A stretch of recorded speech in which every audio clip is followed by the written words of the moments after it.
Bom dia. Vou falar em português e espero que meus amigos e amigas que falam espanhol possam me compreender e, portanto, vou falar um pouco devagar para tentar ajudá-los. Eu queria iniciar agradecendo o convite da Fundação TIPA e da American Alliance of Museums para participar desse seminário, especialmente meu querido amigo Américo Castilha, com quem já compartilhamos tantos momentos em tantos cenários e contextos museológicos da América Latina. É um grande prazer estar aqui com vocês hoje, compartilhando algumas ideias. Bom, eu tenho 50 minutos, até olhar aqui no relógio, para enfrentar um grande desafio. Apresentar a todos vocês ideias e propostas sobre como podemos repensar o museu. De preferência, me cabe o papel, e eu devo desenvolver, lhes apresentar uma narrativa que desperte interesse, que possa lhes cativar. Ela deverá ser preferencialmente uma história estimulante, que consiga articular novas sensações com conteúdos talvez já conhecidos de vocês. Idealmente, ela deve provocar um impacto que faça com que as informações que iremos compartilhar permaneçam em suas memórias pelo maior prazo de tempo possível. Para que isso aconteça, terá de ser uma experiência forte, memorável e, de preferência, que seja uma experiência inesquecível. Se isso acontecer, se eu tiver sucesso com as minhas colocações, se vocês gostarem delas, eu terei sucesso e talvez eu seja inclusive convidado para fazer outras palestras em outros seminários. O meu desafio de hoje é muito próximo, talvez o mesmo, que os museus nos mais distantes países enfrentam cotidianamente diante dos seus diferentes públicos. Esses museus, em sua grande maioria, também têm o mesmo tempo que eu vou ter agora, cerca de 1 hora, que é o prazo médio de uma visita a um museu, para ganhar a confiança dos visitantes, para emocioná-los, para levá-los a pensar e refletir sobre si mesmos e sobre os mais diferentes processos, históricos, sociais, artísticos e culturais, pessoais e coletivos, atuais ou passados, para criar, a partir de objetos articulados por conhecimentos os mais distintos e por memórias individuais e grupais, uma experiência educativa única que transforme esses visitantes e contribua para que cada um deles possa se sentir mais pleno, mais cidadão e mais humano. E quando o museu tem sucesso, quando ele atinge esse objetivo, seguramente o nosso mundo fica muito melhor. Eu gostaria de apresentar as minhas proposições a partir de uma experiência concreta que eu tive o grande privilégio de coordenar e que foi a implantação do Memorial da Resistência de São Paulo, que foi inaugurado em 2009.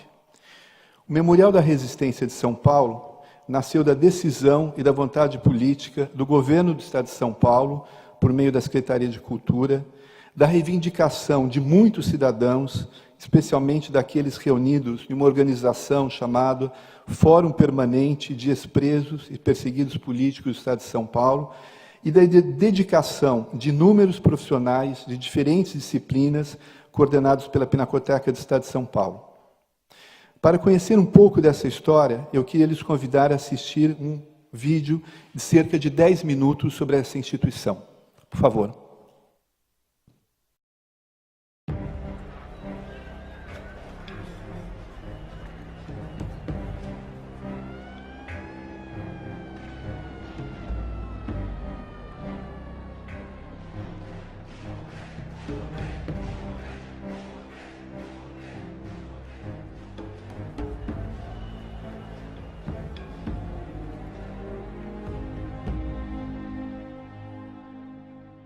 Control, represión y resistencia. 3 palabras clave para comprender los regímenes autoritarios en el Brasil republicano. En el estado de São Paulo, el edificio que abrigó el Departamento Estatal de Orden Política y Social, el DEOPS, fue testimonio de muchas atrocidades, pero con la misma énfasis acogió actitudes de bravura, fraternidad y sabia resistencia. El DEOPS ocupó por más de 40 años ese edificio, construido por la oficina del arquitecto Ramos de Acevedo en el centro de la ciudad de São Paulo. Desde 2004, el edificio está ocupado por la estación Pinacoteca de la Pinacoteca del Estado de São Paulo, y lo que fue el espacio prisional del DEOPS hoy alberga las memorias de la resistencia y de la represión. Desde su inauguración, en el 1914, el edificio que hoy abriga el Memorial de la Resistencia tuvo muchas funciones.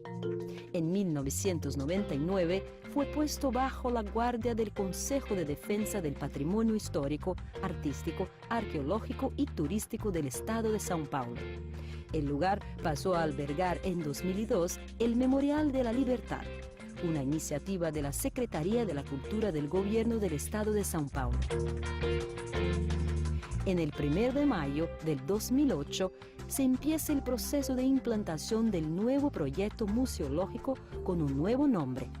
Así, en el día 24 de enero de 2009 es inaugurado el Memorial de la Resistencia de São Paulo, una iniciativa del Gobierno del Estado de São Paulo, un proyecto desarrollado por un equipo interdisciplinario que tuvo la participación del Foro Permanente de Expresos y Perseguidos Políticos del Estado de São Paulo. El proceso fue coordinado por la Pinacoteca del Estado, responsable por la administración del edificio.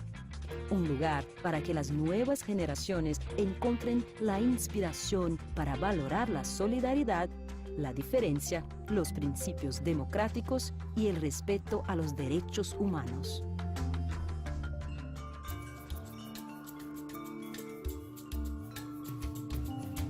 El Memorial de la Resistencia de São Paulo es un lugar dedicado a la preservación de las memorias de la resistencia y de la represión por medio de la musealización de parte del edificio que fue la sede del DEOPS de São Paulo. La exposición de larga duración está orientada en 4 módulos. El módulo A, el edificio y sus memorias, presenta el tema del memorial y señala los diferentes usos y apropiaciones del edificio, además de la estructura y funcionamiento del DEOPS São Paulo. Control, represión y resistencia, el tiempo político y las memorias. Ese es el módulo B, que contextualiza este espacio en el ámbito del Brasil republicano.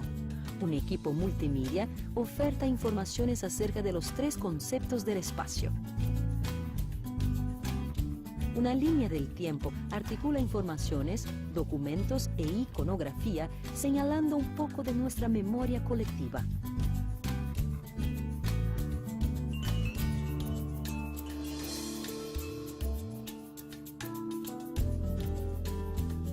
El módulo C permite conocer aspectos de la resistencia en el DEOPS. Por medio de las memorias de los expresos, la concepción de cada espacio valoró la resistencia como el elemento de conexión entre el trágico pasado aquí experimentado y los nuevos tiempos amparados por experiencias democráticas.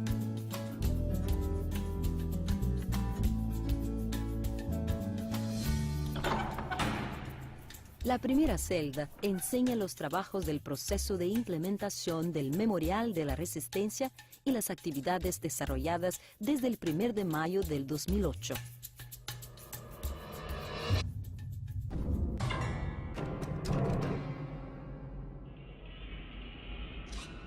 La celda 2 llama la atención para los miles de presos desaparecidos y muertos como resultado de las acciones del DEOPS São Paulo y rinde un doble homenaje a todos los que lucharon y a aquellos que siguen luchando por los ideales de justicia y democracia.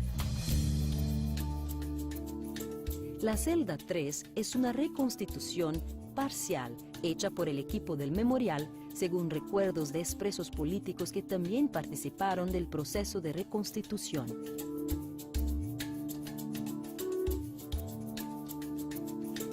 nome é José Paiva. Eu fui preso aos 31 anos. O meu nome é Rose Nogueira. La celda 4 permite-nos escuchar algunos relatos de los expresos políticos. En ella percibimos la importancia de la solidaridad entre los que estuvieron encarcelados en este local, cuyas acciones de resistencia colaboraron para su supervivencia diaria.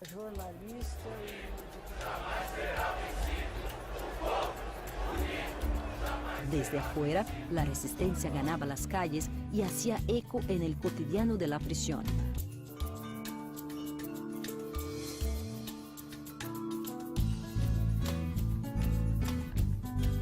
En el centro de referencia se ofrece la posibilidad de profundizar los temas por medio de la consulta a bancos de datos referenciales, por intermedio de conexión en red con archivos e instituciones museológicas similares. El programa museológico del memorial está estructurado en procedimientos de investigación y de salvaguardia, con las acciones de documentación y conservación y procesos de comunicación patrimoniales por medio de las exposiciones y acciones educativas y culturales. El Memorial de la Resistencia se propone a establecer diálogos con instituciones museológicas similares en Brasil y en otros países, en especial los de Latinoamérica, teniendo como objetivo la construcción de una red que trate de esas problemáticas y sirviendo de inspiración para la creación de otras instituciones. El proyecto Lugares de la Memoria se refiere a la identificación, inventario y señalización de los espacios utilizados por acciones represivas y de resistencia. El objetivo es expandir el alcance de preservación del memorial. El registro regular de testimonios recoge las memorias de los expresos políticos, familiares de muertos y desaparecidos y de personas que trabajaron en el DEOPS São Paulo o que por deber del oficio lo frecuentaron. Los enfoques temáticos de las muestras temporales son tomados de la exposición de larga duración, proporcionando nuevos puntos de vista sobre las cuestiones relativas a los temas centrales del memorial. La acción educativa del memorial desarrolla caminos para el diálogo y la reflexión, contribuyendo para la formación de ciudadanos conscientes y críticos en relación con el pasado y la actualidad. Visitas guiadas para diferentes grupos y atendimiento al público espontáneo son realizados todos los días por medio de la discusión de temas asociados a la resistencia política, los derechos humanos y la preservación de la memoria, entre otros de igual importancia. Otras acciones han sido implementadas, como las pláticas con expresos políticos, un momento de diálogo con los protagonistas de esas memorias. Como acción cultural, el memorial promueve eventos para actualizar las discusiones acerca de las prácticas de control y represión y las acciones de los grupos de resistencia durante regímenes autoritarios y democráticos, con abordajes multidisciplinarios que pueden renovar las interpretaciones sobre el pasado reciente, como los seminarios y debates, muestras de películas, presentaciones teatrales, divulgaciones de libros y otras actividades. Algunos podrían decir que las memorias de toda arbitrariedad, intolerancia y truculencia de la historia reciente de Brasil deberían ser suprimidas. No, es necesario recordar siempre. Para aquellos que experimentaron todo eso, la creencia de que es necesario seguir luchando. Para aquellos que no lo experimentaron, la sabiduría de no dejar que se repita.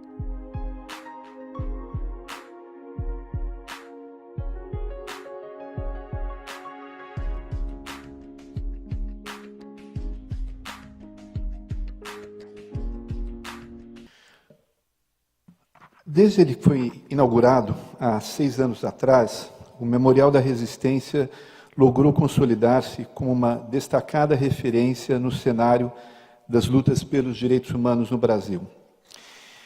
Eu gostaria de utilizar essa experiência, não simplesmente por ela ter conquistado um êxito inquestionável, Tenho certeza de que todos vocês aqui também possuem muitas histórias de realizações exitosas em seus países.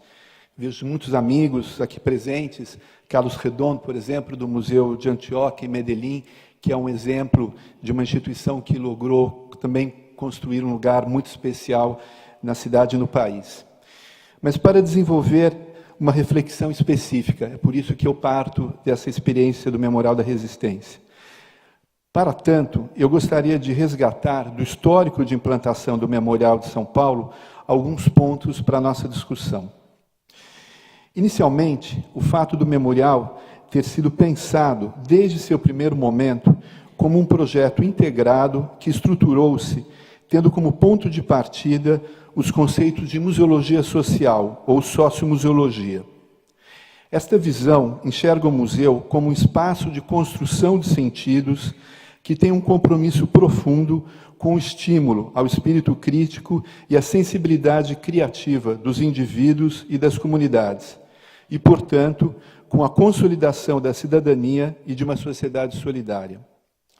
Em seguida, e a partir dessa perspectiva inicial, o fato desse projeto ter sido discutido e concebido por uma equipe multidisciplinar, altamente comprometida, que foi responsável pela enunciação de um conceito gerador museológico que estabeleceu como diretrizes para essa instituição várias responsabilidades.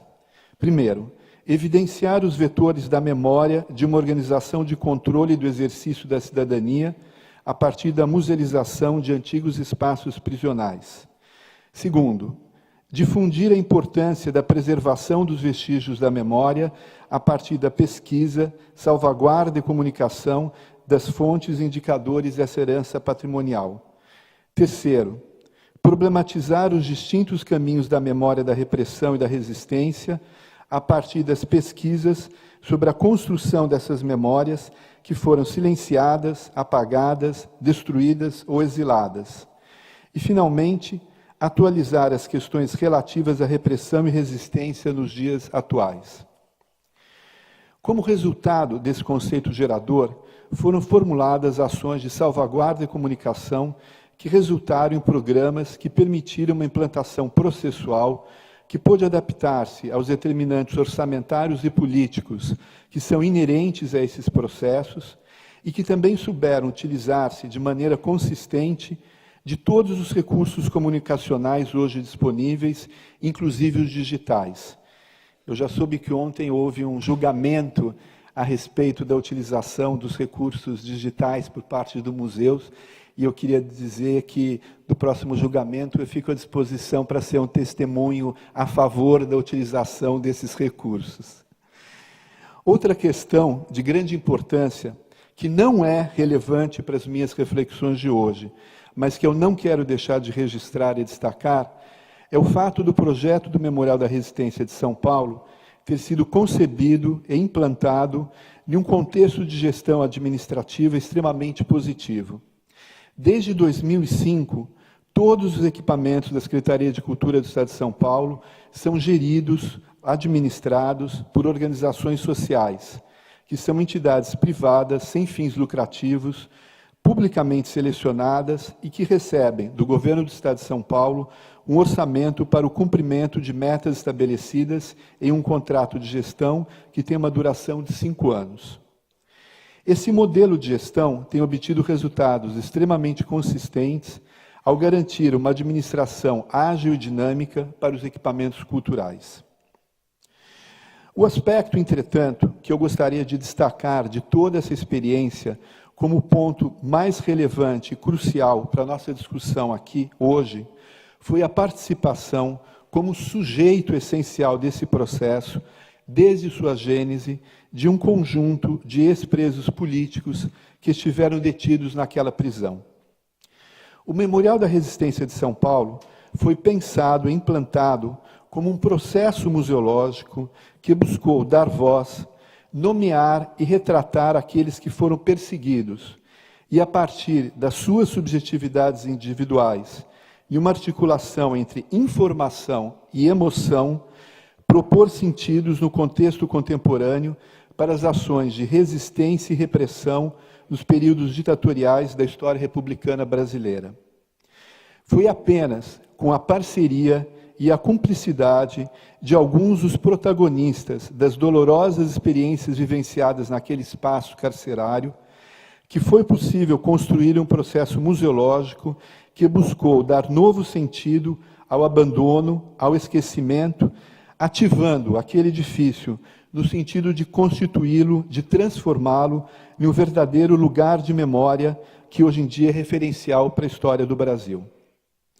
Assim, o museu buscou, no depoimento e na participação dos ex-presos, não apenas as indicações para as reconstruções espaciais e físicas dos espaços prisionais, mas, principalmente, o museu utilizou esses depoimentos e essas colaborações como elemento constitutivo central dos seus processos comunicacionais.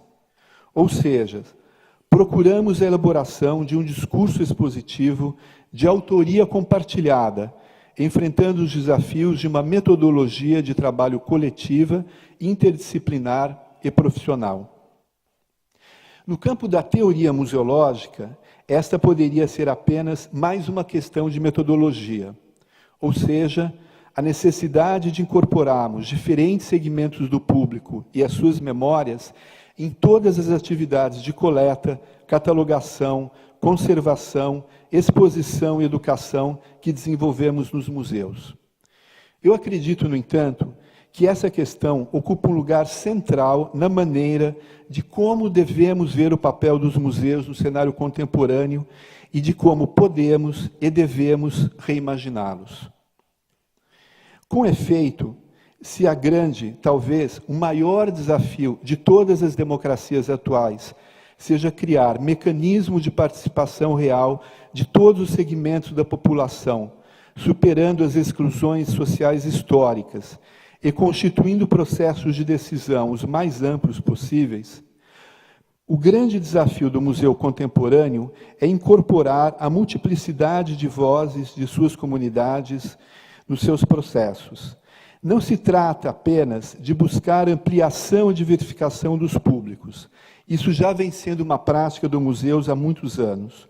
O grande desafio do museu contemporâneo é incorporar nos seus processos constitutivos, de maneira a propor diálogos que não reflitam apenas os saberes historicamente acumulados por diferentes áreas do conhecimento, mas que possam somar e se articular com as memórias e experiências desses diferentes agentes, sem temer, inclusive, os litígios de memória que são inerentes a esses processos.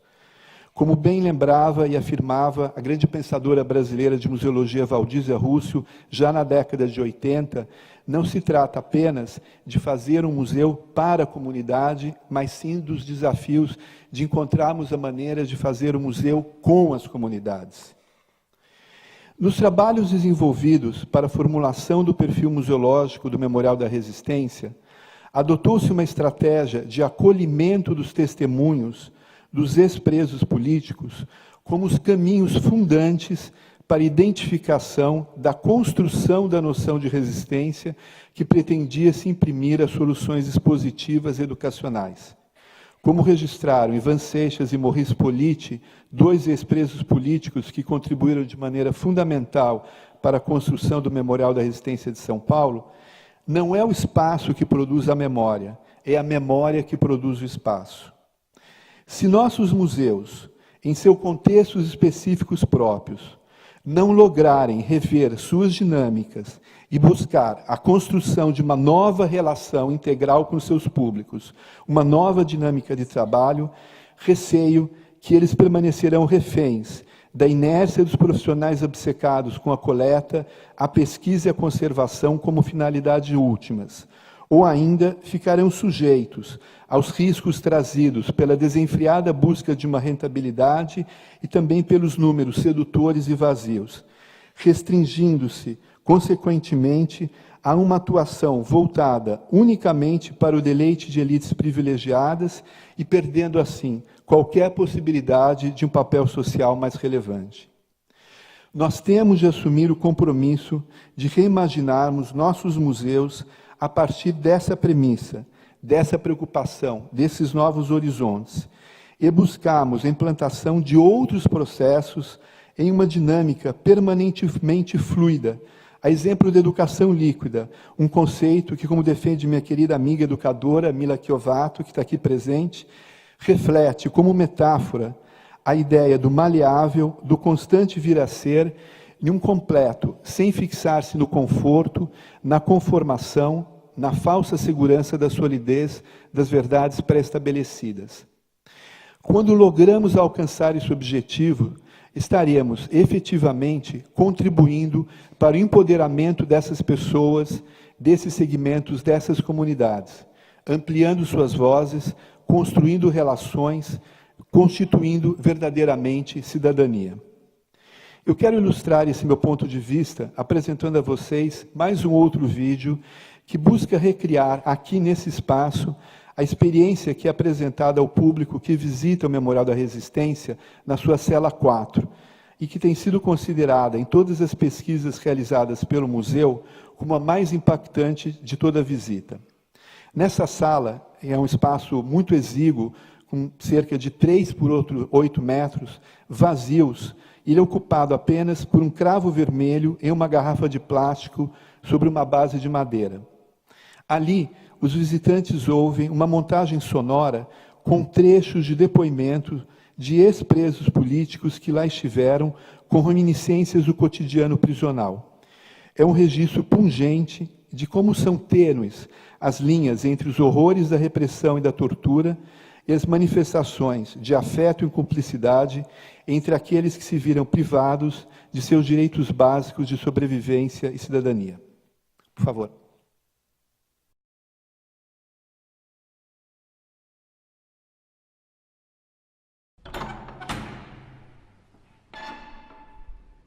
O meu nome é José Paiva, sou gráfico.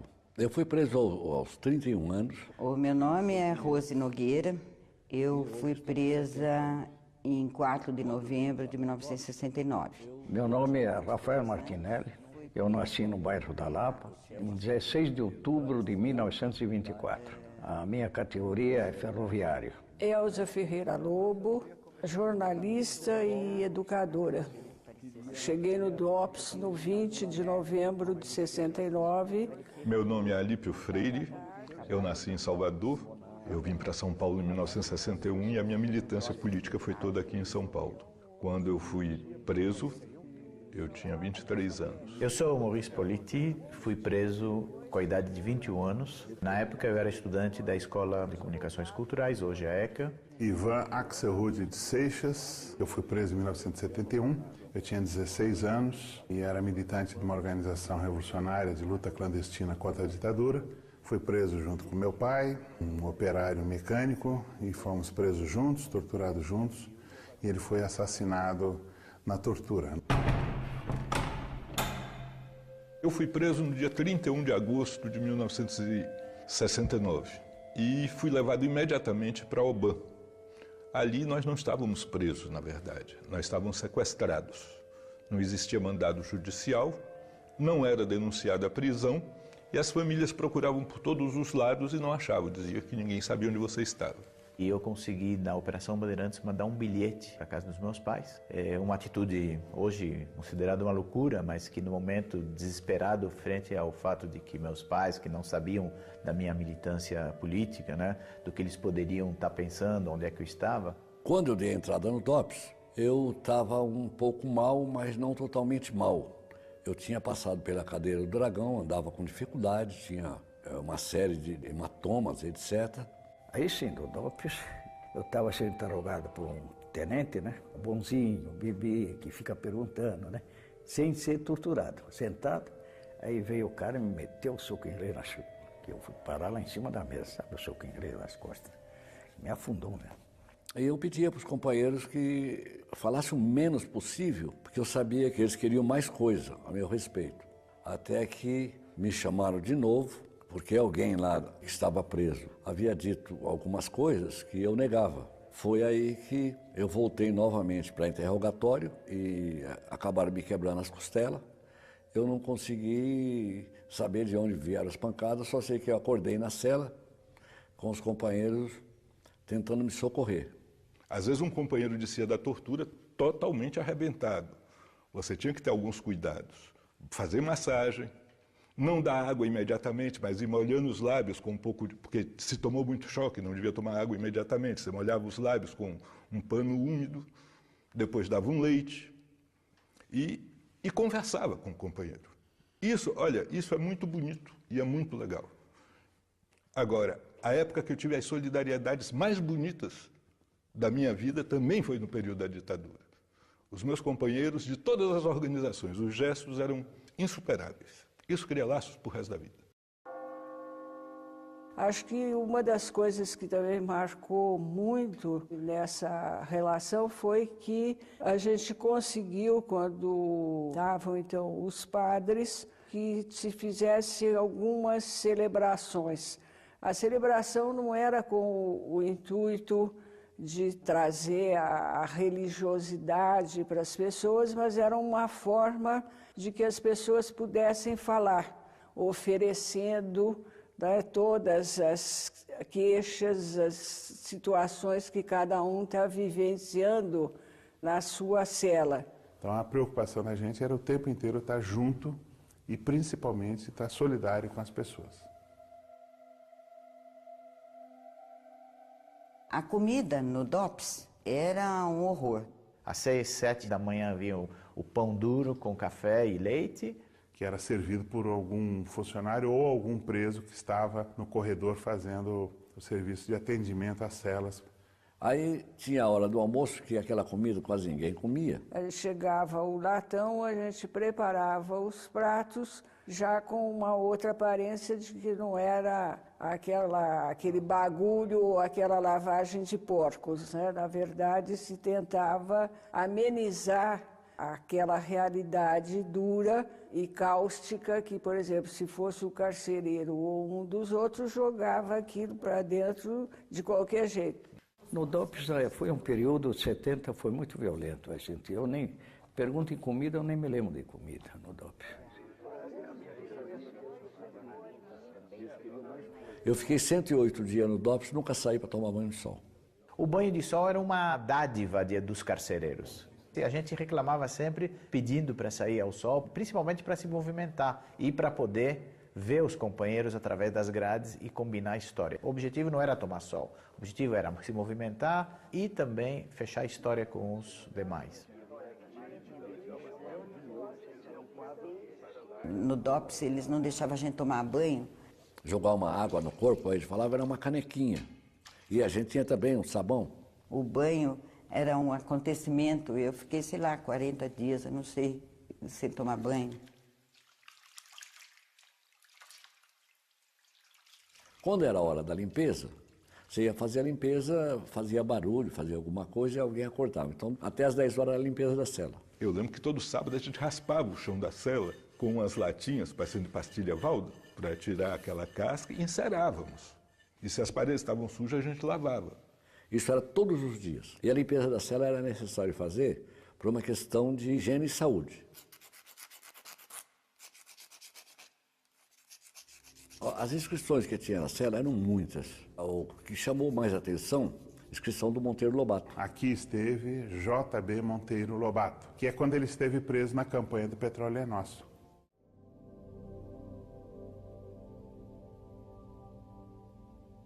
Mas uma das piores coisas que incomodava a gente é o barulho do trem. Então eles desengatavam e engatavam máquinas ou locomotivas. Tam, tam, tam, tam, tam. As celas, elas tinham, em média, algo como 10, 15 pessoas. Em alguns momentos que tinha mais prisões, ia para uns 30, 40 pessoas, chegou a ter dentro da cela. As pessoas tinham que dormir no chão, que eram colchões espalhados, as pessoas dormiam coladas umas às outras, porque era muita gente. O Natal é um momento assim que tocou a todos. Eu pedi à minha família que trouxesse um bolo para que a gente pudesse repartir entre as várias celas e que trouxesse flores. A minha mãe trouxe um ramo enorme de cravos vermelhos. Quando eu desci, eu fui distribuindo os cravos pelas celas e isso foi muito marcante, porque as pessoas, assim, uma coisa é você receber um pedaço de bolo, mas a outra é você ver a natureza outra vez viva dentro do espaço, né? E junto com isso vinham as serestas, né, de músicas.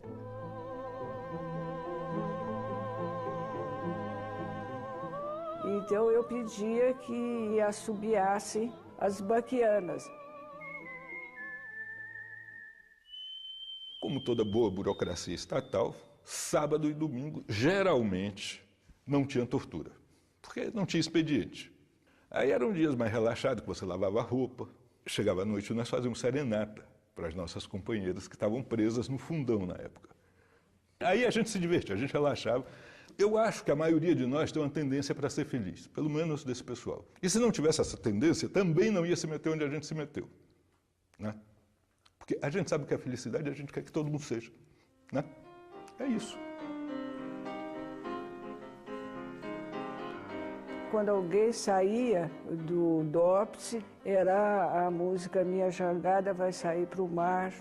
E essa música ficou marcada que em todas as celebrações de ex-presos políticos não pode deixar de tocar a jangada, né? Minha jangada vai sair pro mar, vou trabalhar, meu bem querer. Se Deus quiser, quando eu voltar do mar, um peixe bom eu vou trazer. O conjunto desses depoimentos dos ex-presos políticos, que são memórias dessas vivências sofridas, se constitui, talvez, no mais importante segmento do acervo museológico do Memorial da Resistência, ao lado do edifício que lhes abrigou. Trata-se, portanto, e talvez isso seja um pouco difícil de compreender para visões mais conservadoras, de um acervo museológico que é formado por um bem arquitetônico e por elementos do patrimônio imaterial. São memórias, sonhos e utopias, mas também aprendizados e experiências. E nada melhor para simbolizar isso tudo do que a fragilidade impermanente de uma flor, do cravo vermelho, que se transformou no nosso objeto museológico construído, aquilo que foi inventado, aquilo que foi feito a partir desses testemunhos. Para mim, desde o momento em que eu vi o depoimento de Elza Lobo, esse cravo vermelho passou a ser o símbolo de crença na liberdade e na capacidade humana de reação e superação. Eu gosto de acreditar que, para todos aqueles que visitaram o Memorial da Resistência, os cravos vermelhos nos fazem, e fazem a todos, nos fazermos sentir a possibilidade de também sermos resistentes e solidários. Eu acredito profundamente nessa trilha. Certamente ela nos coloca muitos desafios, espero que possamos discuti-los alguns deles. Mas tenho uma expectativa de que o cravo vermelho passe também a significar, para todos nós que estamos aqui hoje reunidos, o compromisso permanente que temos como profissionais de instituições museológicas de repensar, de reimaginar e de recriar os nossos museus. Obrigado.